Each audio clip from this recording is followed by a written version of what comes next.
Hello, today is October 19th, and today we are reading our psalm for this week in the lectionary, the 22nd week after Pentecost.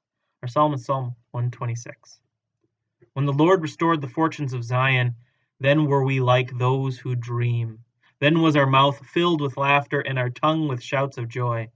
Then they said among the nations, the Lord has done great things for them. The Lord has done great things for us, and we are glad indeed. Restore our fortunes, O Lord, like the watercourses of the Negeb. Those who sowed with tears will reap with songs of joy. Those who go out weeping, carrying the seed, will come again with joy, shouldering their sheaves. This is Psalm 126. It's a short psalm, and it is a psalm that is from a group of shorter psalms.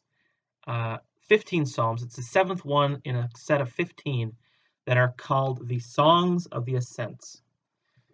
And this group of songs are characterized by a tone of celebration, of festivity, which is not surprising.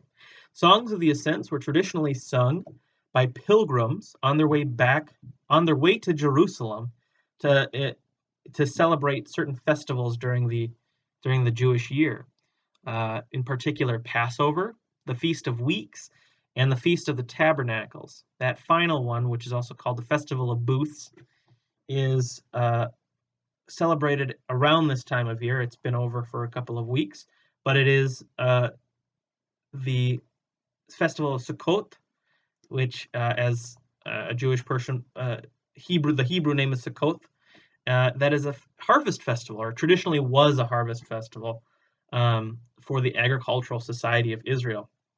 And so at that time of year, in those festival times, people would make pilgrimages to Jerusalem to gather with family, to reunite and celebrate and worship together, and to make sacrifices at the appointed times that at the temple.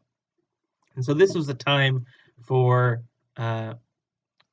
unity of family and also unity of religious identity for the people of Judah. So we have these songs are the songs they sang on the way there. They are movement songs, they're travel songs, and they're called Songs of the Ascents because as you are traveling to Jerusalem, you are going uphill. You're going to the mountain. Remember, Jerusalem is built on Mount Zion. It is on a large mountain and it overlooks valleys below. So this is the song of the ascent, walking up from the road, perhaps from Jericho, that 20 miles uphill toward Jerusalem. So we have this song in particular, and it is a psalm that seems to be after the exile.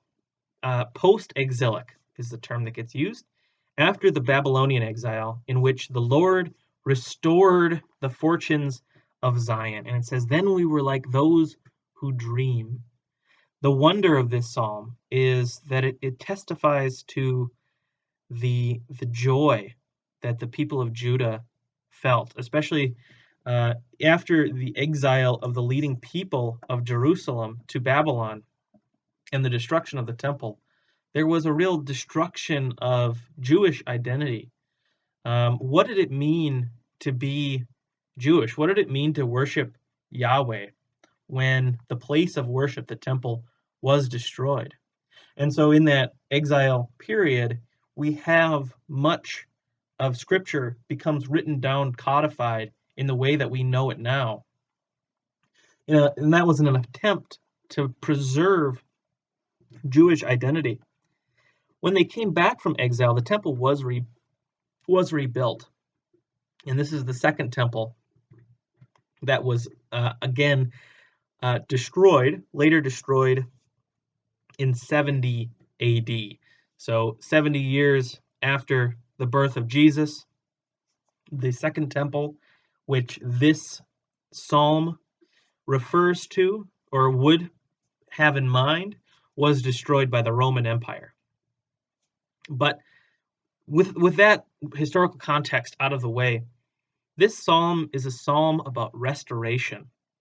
Um, it is a psalm about the wondrous things that God can do, and it is a testament to the abundance that God has produced in the lives of the faithful. That verse 4 stands out as a turning point in the psalm, and it is restore our fortunes, O Lord. It is a prayer for restoration. So in some sense, this is a psalm that acknowledges the restoration God has already done for the people who have returned from exile. But it is also a psalm about future restoration, about continual restoration. Restore our fortunes, O Lord, like the watercourses of the Negeb. The Negeb is a desert region in modern-day Israel, southern Israel, and it is what is called a wadi, W-A-D-I, a wadi. Wadis are uh, dry riverbeds, or generally dry, but they are places where in the winter rains, winter and spring, there are seasonal rainfalls, and they become rivers that then dry up in the dry season. But in the wet season, in the rainy seasons, they are they can become quite large, and the Negeb has water courses that become green and abundant with life in those particular seasons of the year. And so this is a prayer, and it is a testament to what it feels like when God is restoring us. We are restored like water that flows over a once dry desert. And it says, those who go out weeping, carrying the seed. It is a testament of hope that we cast out our seed in the hope that we return with abundance, shouldering our sheaves. So this is a psalm that testifies to past restoration, God's past faithfulness.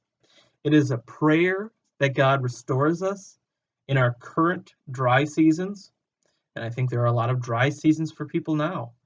If you are feeling left out or hurt or abandoned, we all have our dry seasons. If you have been affected by COVID and in this long season of a pandemic, it has been a dry season for many of us. But we cast this prayer. Psalm 126 is a prayer both of thanksgiving. Thank you for what you have done in our lives, for the connections you've made, for the family we have, for the communities we are part of. But Lord, restore us. Go further. Help us to feel your abundance. And as we cast our sorrow on you, Lord, return blessing. And it's a prayer, and it is a beautiful image of God's abundance, even in the course of of the deserts of our lives. And so that's Psalm 126. It is a beautiful psalm, and it is a psalm that speaks to restoration, even in our driest times. So that's all we got for today. But thank you so much. I hope you have a great week. All right, bye bye.